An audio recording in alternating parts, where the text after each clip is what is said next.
At sa puntong ito po ay papakilala na natin, partner, ang ating panuunging pandangal. Ito yung tinatawag natin na pansigliwang pananalita. Yes. Marami sa inyo, foreign word ito yun. Pansigliwang pananalita mula sa ating panauhing pandangal. Okay. Tinggal? Nagsimulang manilbihan sa bayan noong taong 1998, nahalal bilang konsehal sa unang distrito ng Maynila. Nanungkulan bilang konsehal hanggang 2007. Dahil sa kanyang ipinamalas na husay sa konseho, nahalal siya bilang Vice Mayor ng Maynila. Nahalal bilang Pangulo ng Vice Mayors League of the Philippines mula 2008 hanggang 2016. Sa taong 2019, nahalal naman siya bilang punong lungsod ng Maynila. Sa ilalim ng kanyang pamumuno, itinaguyod niya ang iba't ibang programa na mag-aangat sa antas ng pamumuhay ng bawat Manilenyo. Siya ang ika-29 na mayor o alkalde ng lungsod ng Maynila. Palakpakan po natin ang magiting na mayor ng Manila, si Mayor Francisco Isko Moreno Dumagoso. There you go. Magandang umaga, Mayor. Good morning po. Good morning, thank you. Natakot ako doon sa salitang magiting. Oo, usong-uso ngayon yun. Ang mga magigiting na leader. But I don't think I deserve that. Hindi ko pa napatunayan yon. Maybe, I hope someday that katulad ng ating mga dakilang bayani. At marami pang mga kabataan sa ating bansa na tularan ang ating mga bayani sa ating bansa.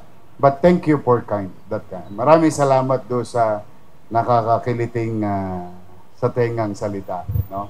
Talaga na-appreciate ko naman yon. But again, sa ating tagapangulo, Rolando Estabillo, sa Samang Plaridel, Pangulo Evelyn Quiros, Samang Plaridel, Ginang Rica Villegas, kaanak ni Marcelo H. Del Pilar. Ating punong barangay na nandito, maraming salamat sa Bulaklak. At mga officers and members ng Samahang Plaridel and guests sa ating mga kababayan sa lungsod at yung ating nagdula kanina or nag-perform. Magandang umaga. Welcome po sa lungsod ng Maynila. Now, ito ay I think isa sa mga araw at marami pang araw sa ating bansa na dapat pagtuunan at bigyan ng oras at ipagdiwang upang patuloy na maipaalala sa mga dumadako sa mga ganitong lugar sa buong bansa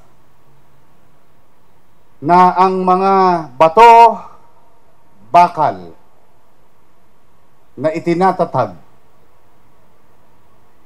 o rebulto na itinatatag ay hindi lamang isang bahagi ng disenyo ng lugar. Ang ating mga ninuno ginawa ang ganitong mga pagawaing bayan upang ipaalala sa mga susunod na henerasyon na kapag ikay nagbuti sa iyong kapwa, minahal ang iyong bayan, you will be immortalized by the next generation.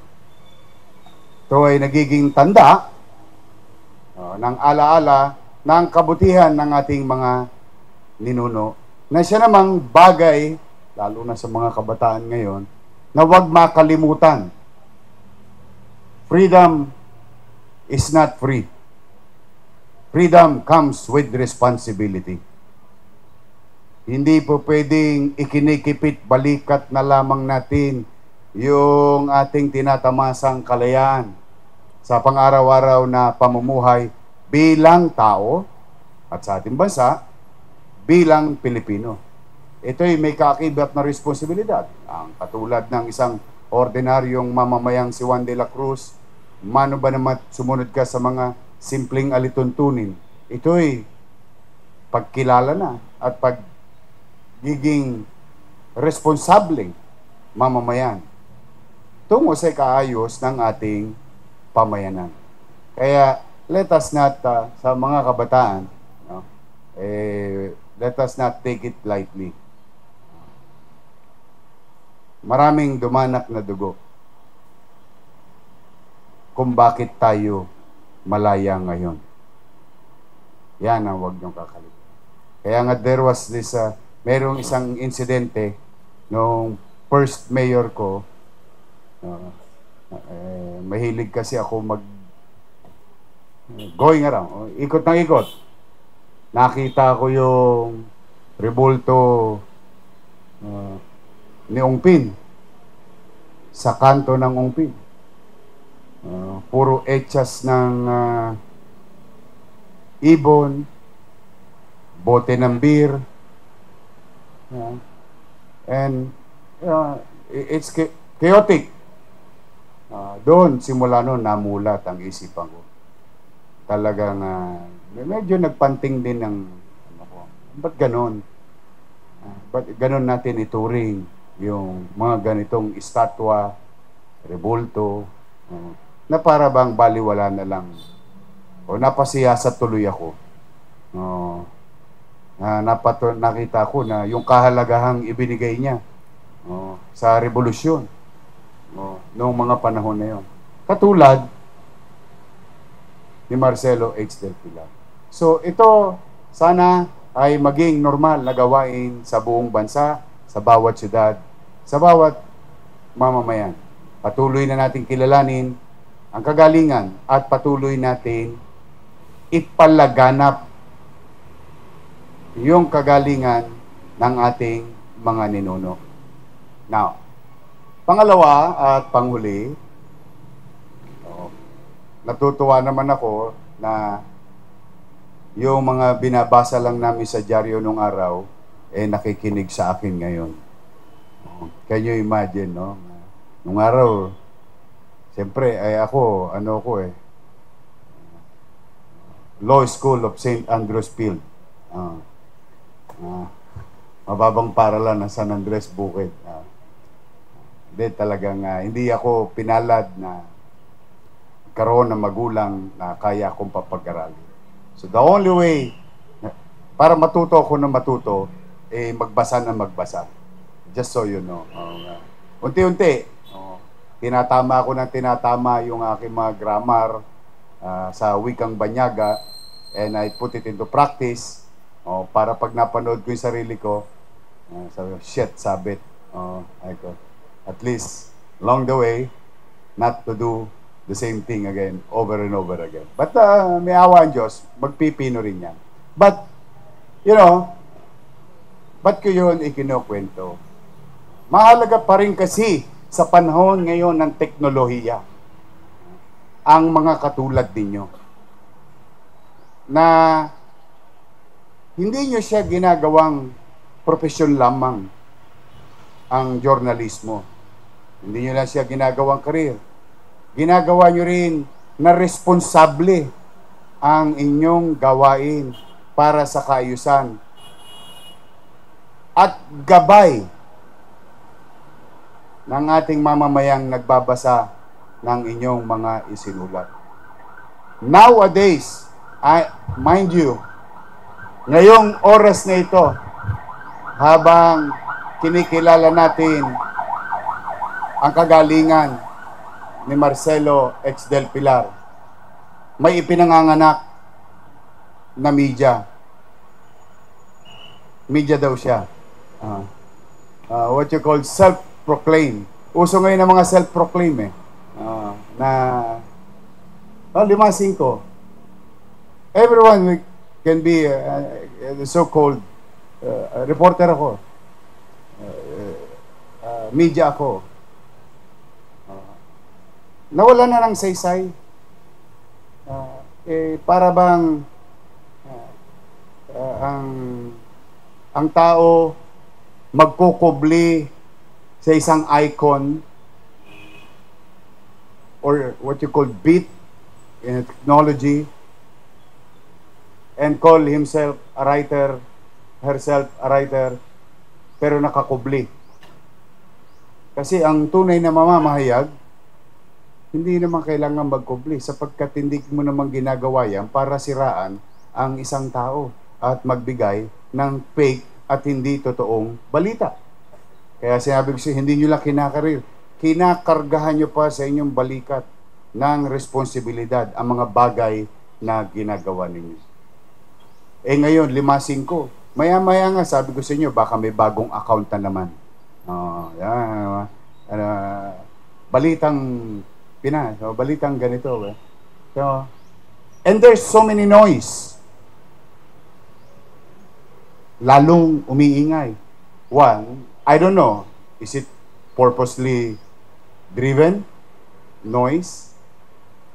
To confuse our people? To dilute yung palabnawin yung tunay na sitwasyon. And if I may borrow Marcos Aurelius said in a movie, are you not entertained?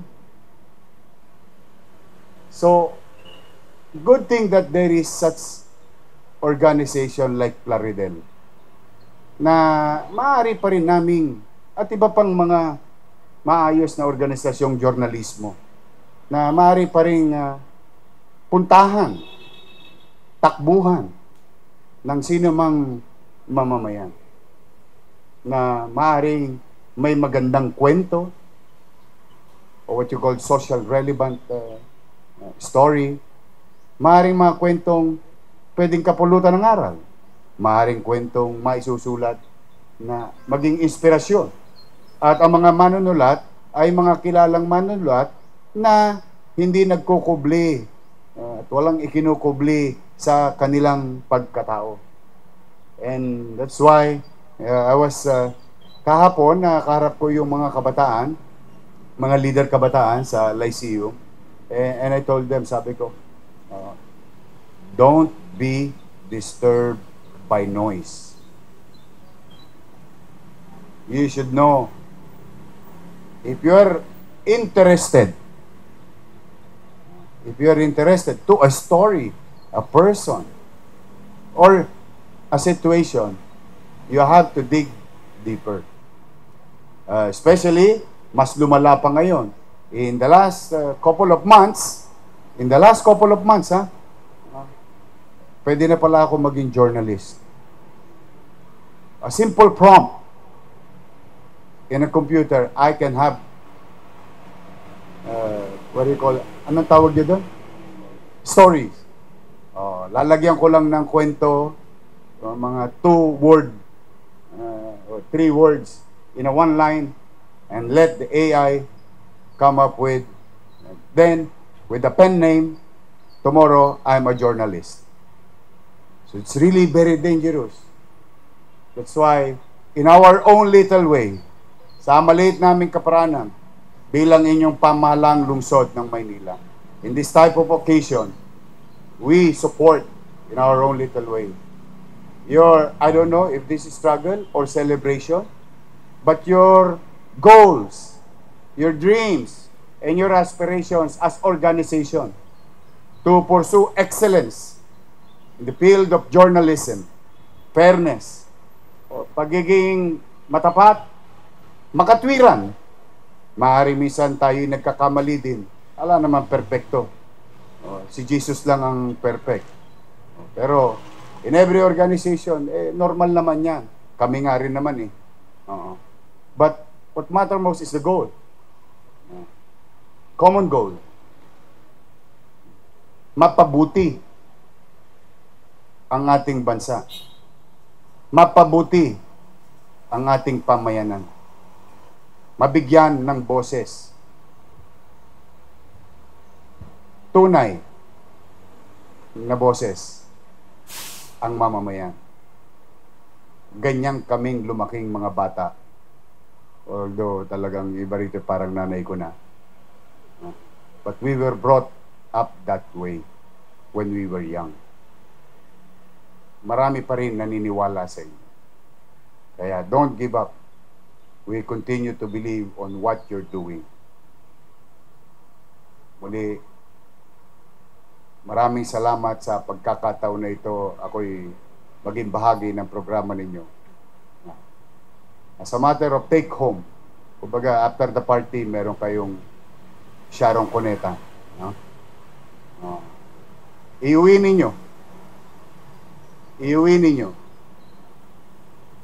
Ang inyong lingkod, 10 ng aking mga kasama. No? Iuwi ninyong baon ng lungsod ng Maynila sa pamumuno at habang tangan-tangan ko, magbubuti kami.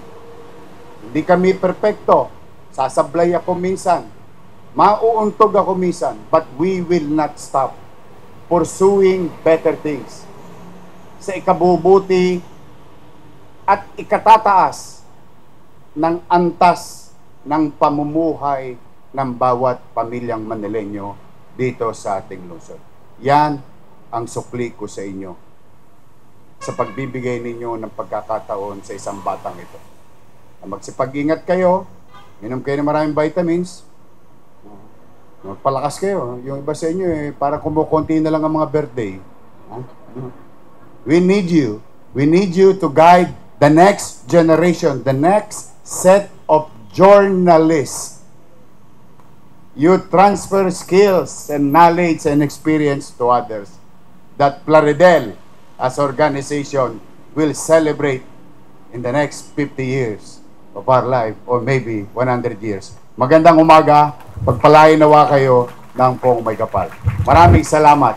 Manila, God first. Thank you.